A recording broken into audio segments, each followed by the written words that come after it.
పార్లమెంట్లో వక్ఫ్ సవరణ బిల్లు ఆమోదించిన నేపథ్యంలో నంద్యాల ఎమ్మెల్సీ ఇస్సాక్ బాషా తీవ్రంగా ఖండిస్తూ బీజేపీ ప్రభుత్వానికి రాష్ట్రంలో కూటమి ప్రభుత్వ మద్దతును తీవ్రంగా పరిగణిస్తూ ధ్వజమెత్తారు.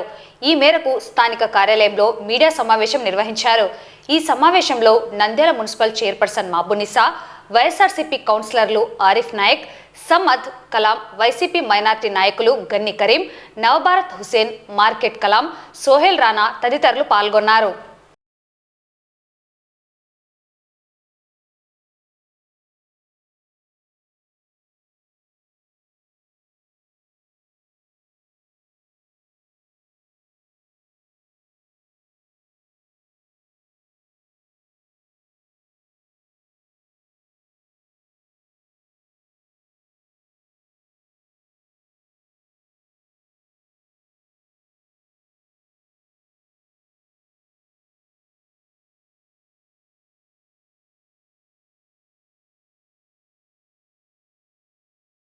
ఈరోజు ఎంతో బాధతో ప్రెస్ మీట్ పెట్టాల్సిన అవసరం వస్తుందని ఎప్పుడు అనుకోలేదు. ముస్లింలకు వెన్ను విరిచే రకంగా ముస్లింల చరిత్రలో ఒక కాలా చట్టం అంటే నల్ల చట్టం అనేది ఇప్పుడు పార్లమెంట్లో అలాగే బిల్లు పాస్ కావడం జరిగింది. వక్ఫ్ అమెండ్మెంట్ యాక్ట్ అది ఎంత లోపభూయిష్టంగా ముస్లింల ఆస్తులను తీసుకునే రకంగా ఉంది అంటే దానికి మన ముఖ్యమంత్రి, ఇప్పటి ముఖ్యమంత్రి, ఆంధ్రప్రదేశ్ ముఖ్యమంత్రి, కూటమి ముఖ్యమంత్రి చంద్రబాబు నాయుడు సపోర్ట్ చేయడము సిగ్గుతో తలవంచుకోవాల్సిన పని. మైనార్టీ ఓట్లతో నేను గెలిచానని చెప్పుకుంటూ మైనార్టీలకు మంచి చేస్తానని చెబుతూ శరాఘాతంగా మైనార్టీల హక్కులను తీసుకునే ఈ అమెండ్మెంట్ బిల్లుకు సపోర్ట్ ఇచ్చి మళ్ళీ సిగ్గు లేకుండా వాళ్ళ మనుషులతో 3 అమెండ్మెంట్లు ఇచ్చాను నేను, దాంట్లో 3 సవరణలు చేశానని చెప్తారా? ఒక్కసారి ఆ మాట చెప్పిన మైనార్టీ నాయకుల గుండెల మీద చేసుకొని ఒక్కసారి ఆలోచించేది. వక్ఫ్ అమెండ్మెంట్ యాక్ట్ మైనార్టీలకు మంచి జరుగుతూ ఉంది. మీ 3 సవరణల వల్ల మంచి జరుగుతూ ఉంది. భారతదేశంలో ఒక్క ముస్లిం మిమ్మల్ని హర్షిస్తాడా? ఒక్క ముస్లిం భారతదేశంలో ఈ రకంగా చేస్తూ ఉన్నారా? వక్ఫ్ లో ఉన్నటువంటి ఆస్తులు ఏ గవర్నమెంట్ ఇచ్చింది కాదు. ఒక్క ఎకరా ఆస్తి కూడా గవర్నమెంట్ది వక్ఫ్ బోర్డులో లేదే. అవి పవిత్రంగా కష్టార్జితంగా భావించి ఎంతోమంది మసీదులకు, దర్గాలకు, ఖాన్ఖాలకు,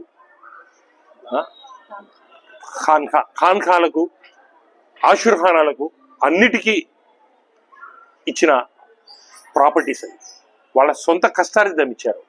నవాబులు అనుకోండి, పేదవాళ్ళు అనుకోండి, ఎవరైనా వాళ్ళకి ఇచ్చిన ప్రాపర్టీస్. ఆ ప్రాపర్టీస్ ఆ ఇన్స్టిట్యూషన్ గుండి ఆ ఇన్స్టిట్యూషన్ డెవలప్మెంట్కు చేయాలి. ఒక్కసారి వక్ఫ్ ఇస్తే మళ్ళీ ఎరిక్కి చేయడానికి లేదు. భారతదేశంలో ఎక్కువ వక్ఫ్ ప్రాపర్టీస్ ఉన్నాయి కాబట్టి బీజేపీ ప్రభుత్వం దాని మీద రాక్షస కన్నేసి ఈ రకంగా మైనార్టీలకు ద్రోహం చేయాలని చెప్పేసి ఈ వక్ఫ్ అమెండ్మెంట్ యాక్ట్ తెచ్చింది. ఇది నిజం కాదా? భారతీయులకు అందరికీ తెలీదా? నేను సూటిగా అడుగుతా ఉన్నాను. మా ముస్లిమ్స్, కేవలం మైనార్టీలలో ఉన్నటువంటి ముస్లిమ్స్ వక్ఫ్లో హిందువుల జోక్యం ఏమిటి? మొన్నటికి మొన్న చంద్రబాబు నాయుడు తిరుపతిలో క్లియర్గా చెప్పాడు, అన్యమతస్థులు ఉద్యోగం కూడా చేయకూడదు, అక్కడ ఉద్యోగం చేస్తే వాళ్ళని ట్రాన్స్ఫర్ చేస్తాము, కేవలం హిందువులు మాత్రమే తిరుపతిలో తిరుపతి పవిత్రతను కాపాడే రకంగా వాళ్ళకు మాత్రమే అక్కడ ఉంటాము, పెడతాము, మిగతా వాళ్ళను వేరే చోట ట్రాన్స్ఫర్ చేసి వాళ్ళ సర్వీసెస్ వేరే చోట వాడుకుంటామని చెప్పారు. మేము కూడా అలాగే ఉండాలిగా, మాకు కూడా అదే న్యాయంగా, మైనార్టీలో కూడా అదే న్యాయంగా. హిందువులకు ఒక్కటే కాదు కదా న్యాయం. తిరుపతిలో అన్యమనస్తులు ఉద్యోగమే చేయకూడదు, మా వక్ఫ్ బోర్డ్ అమెండ్మెంట్ యాక్ట్తో వాళ్ళు మా మీద పెత్తనం చేయాలి. ఇది న్యాయమా? దీనికి మీరు సపోర్ట్ ఇస్తారా? మేము దీన్ని తీవ్రంగా ఖండిస్తున్నాం. మేము మీ ద్వారా మా జగనన్నకు అపోజ్ చేసినందుకు మేము మైనార్టీల తరఫున హృదయపూర్వక ధన్యవాదాలు తెలుపుతా ఉన్నాం. ఎంత దూరమైనా దీనికి పోవడానికి మేము రెడీగా ఉన్నాం. ఇది మళ్ళీ వెనక్కి తీసుకోవాల్సిందే. బిల్ అయిన తర్వాత కూడా వెనక్కి తీసుకునేంత వరకు మేము పోరాడతాము. దీనికి ప్రతి వ్యక్తి కలిసి వస్తాడు. నేను మీ ద్వారా ఉలమాలకు, ఆలింలకు, ముఫ్తీలకు, మత సంస్థల్లో ఉండే ప్రతి వ్యక్తికి నేను రిక్వెస్ట్ చేస్తా ఉన్నాను, ఒక్కసారి మీరు మనసు పెట్టి ఆలోచన చేయండి. మీరు మాకు ఉలమాలు కానీ, ఆలింలు కానీ, ముఫ్తీలు కానీ మాకు మార్గదర్శకంగా ఉంటారు. ఆఖిరత్ అంటే మరణం తర్వాత ఏం చేయాలో ఆఖిరత్ రస్తా చూపెట్టేవాళ్ళు మీరు. దునియాలో కూడా మాకు రస్తా చూపెట్టండి. మా ఆస్తులు, మా మసీదులు కొల్లగొట్టే చట్టం ఇది. మీరందరూ మాతో సంఘటితంగా రండి. మనమందరం కలిసి పోరాడదాం. మన హక్కులు మనం కాపాడుకుందాం. దయచేసి మీరు అన్ని మానుకొని ఏకతాటిగా ఒక్కటే మనం పోరాడదాం. ఖచ్చితంగా మనం ఈ పాస్ అయిన బిల్లు వెనక్కి తీసుకునేంత వరకు పోరాడదామని చెప్పేసి నేనైతే దీనికి కట్టుబడి ఉంటానని చెప్పేసి తెలుపుకుంటూ సెలవు తీసుకుంటాను. నమస్కారం. ఏదైతే అమెండ్మెంట్ బిల్లుకి వ్యతిరేకంగా వైఎస్ఆర్సీపీ నాయకులు కానివ్వండి, ముస్లిం నాయకులు కానివ్వండి, ముస్లిం సంఘాలు కానివ్వండి, దేశవ్యాప్తంగా ఎన్నో రోజుల నుంచి పోరాటం అయితే చేస్తున్నారు. కానీ నిన్నటి దినాన ముస్లిమ్స్ అందరికీ ఒక బ్లాక్ డేగా నిన్న అమెండ్మెంట్ బిల్లుని ఆమోదించడము, అలాగే మన రాష్ట్రాన్ని గురించి మాట్లాడితే దానికి తెలుగుదేశం నాయకులు కానీ వత్తాసు పలకడం అనేది ఒక దురదృష్టకరమైనటువంటి సంఘటన. ఎందుకనంటే ముస్లిమ్స్కి ఈ టీడీపీ నాయకులు కానివ్వండి, కేంద్ర నాయకులు కానివ్వండి, మంచి చేయకపోయినా చెడు అయినా చేయకూడదని మేము ఎన్నో మైనార్టీ సంఘాల నుంచి కోరుకోవడం జరిగింది. కానీ మైనార్టీలు అంటే ఎప్పుడు చిన్న చూపు చూస్తూ ఉండే టీడీపీ నాయకులు, బీజేపీ నాయకులు అందరూ ఈరోజు మైనార్టీస్కి మోసం చేయడం జరిగింది. వక్ఫ్ బిల్లులని ఆమోదించి మైనార్టీ ఆస్తులని కానీ మా ఆస్తుల్లో కానీ మావి అని చెప్పుకోవడానికి వాళ్ళందరి ఈ దగ్గరకు మేము వెళ్ళి విన్నవించుకునే పరిస్థితికి ఈరోజు మైనార్టీలు తీసుకొస్తున్నాను. రాబోయే కాలంలో ఇంకా ఎలాంటి ఈ దురదృష్టకరమైనటువంటి సంఘటనలు మా మైనార్టీలకు చూపిస్తారో అనే ఒక ఆందోళనకరమైన వాతావరణంలో ఇప్పుడు దేశం ఉంది. ముఖ్యంగా మన రాష్ట్రంలో కానీ ఎప్పుడూ లేని విధంగా ముస్లిం హిందువుల మధ్య ఈ మధ్య కాలంలో ఎన్నో విభేదాలు ఎన్నో తలెత్తుతున్నాయి. ఇలాంటి సంఘటనలు చేసుకుంటున్న ఈ సమయంలో ఇలాంటి బిల్లుకి టీడీపీ నాయకులు చంద్రబాబు నాయుడు గారు ఆమోదించడం అనేది చాలా దురదృష్టకరము.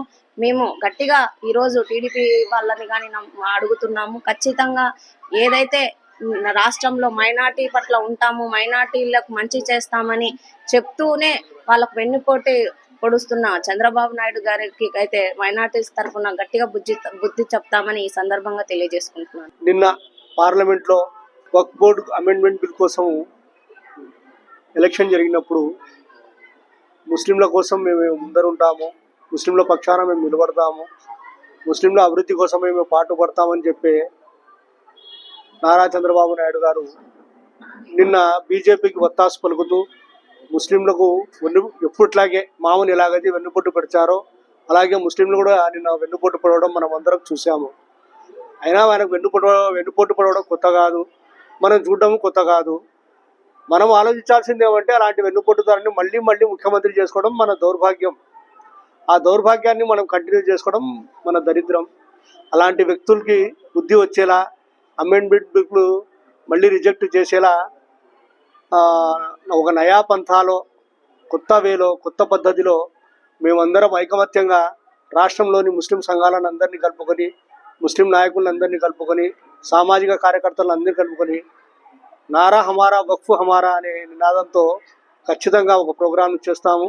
ముందుగా వైఎస్ఆర్ కాంగ్రెస్ పార్టీ తరఫున ఈ కార్యక్రమాన్ని చేసి తర్వాత ఎమ్మెల్సీ షాక్ భాయ్ అధ్యక్షతన మేమంతా మూకుమ్మడిగా నంద్యాల నుంచి దీక్షలు కానీ, ప్రదర్శనలు కానీ, ధర్నాలు కానీ, ర్యాలీలు కానీ మరీ కొత్త రకంగా ఏమేమి చేయగలమో శాంతియుతంగా, చట్టబద్ధంగా అవెల్లా చేసి ప్రజలను మనం చైతన్యవంతులు చేసి చంద్రబాబుకు బుద్ధి వచ్చేలా చేస్తామని మరొకసారి తెలియజేసుకుంటూ జై హింద్, జై జగన్. నిన్న పార్లమెంట్లో వక్ఫ్ అమెండ్మెంట్ బిల్లుని ప్రవేశపెట్టడం జరిగింది.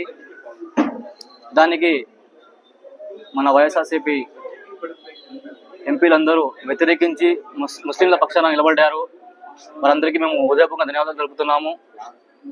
అదేవిధంగా రాష్ట్ర ప్రభుత్వం, కూటమి ప్రభుత్వము ముస్లింలకు ఎలక్షన్ కన్నా ముందు మేము అండగా ఉంటాము, మీరు భయపడాల్సిన అవసరం లేదు, బీజేపీతో ఉన్నా కానీ మేము ముస్లింలకు ఎల్లప్పుడూ తోడుగా ఉంటామని ఒక బూటకప్పు హామీ ఇచ్చి గెలిచిన తర్వాత తీరా ముస్లింలకు వ్యతిరేకంగా తీసుకొచ్చిన ఈ నల్ల చట్టాన్ని బేషరతుగా పార్లమెంట్లో బిల్లుకు సపోర్టుగా ఓటు వేసి ముస్లింలకు చాలా ద్రోహం చేశారు. ఈ పనిని ముస్లిం సమాజం ఎప్పటికీ మర్చిపోదు. ఏ విధంగా అయితే ఎన్ఆర్సీ, సిఐఏ, ఎన్పిఆర్ గురించి రోడ్లపై వచ్చి నిరసన తెలపడం జరిగిందో అదేవిధంగా దానికన్నా ఎక్కువ శాతంతో రోడ్లపైకి వచ్చి మా వక్ఫ్ బోర్డు మేము కాపాడుకుంటాము. ఇది మా రాజకీయ నాయకులకు ఒకటే తెలియజేస్తున్నాం, టీడీపీ ముస్లింలకు ఒకటే తెలియజేస్తున్నాము, మీరు చేసిందే తప్పు. పార్లమెంట్లో పోయి ముస్లింలకు వ్యతిరేకంగా వీళ్ళకు సపోర్ట్ చేసి మళ్ళీ ఇక్కడ వచ్చి మా నాయకుడు ముస్లింల కోసం పోరాటం చేశారని తప్పుడు ప్రచారం చేసుకుంటున్నారు. ఖబర్దార్, సిగ్గుండాలి కొద్దిగా, అల్లాకు భయపడండి. ఈ రోజు మీ రాజకీయం ఉండొచ్చు, ఒక 5 ఏళ్ళు మీ రాజకీయం ఉంటుంది, కానీ రేపటి రోజున అల్లా దగ్గర పోయినప్పుడు ఏ సమాధానం చెప్పుకుంటారని కూడా తెలియజేస్తున్నాను. కాబట్టి మీరు మీ నాయకుడుకు వ్యతిరేకించినా పర్లేదు, ఆయనకు ప్రశ్నించడం కన్నా పర్లేదు, కానీ బయటకు వచ్చి ముస్లింలకు మాత్రం ద్రోహం చేయకని కూడా తెలియజేస్తున్నాను. రాబోయే రోజుల్లో వైఎస్ఆర్సీపీ పార్టీ ముస్లింలకు అండగా ఉంటూ ఇంకా ఈ వక్ఫ్ బోర్డు చట్టానికి వ్యతిరేకంగా రోడ్లపై కూడా వస్తామని తెలియజేస్తున్నాం.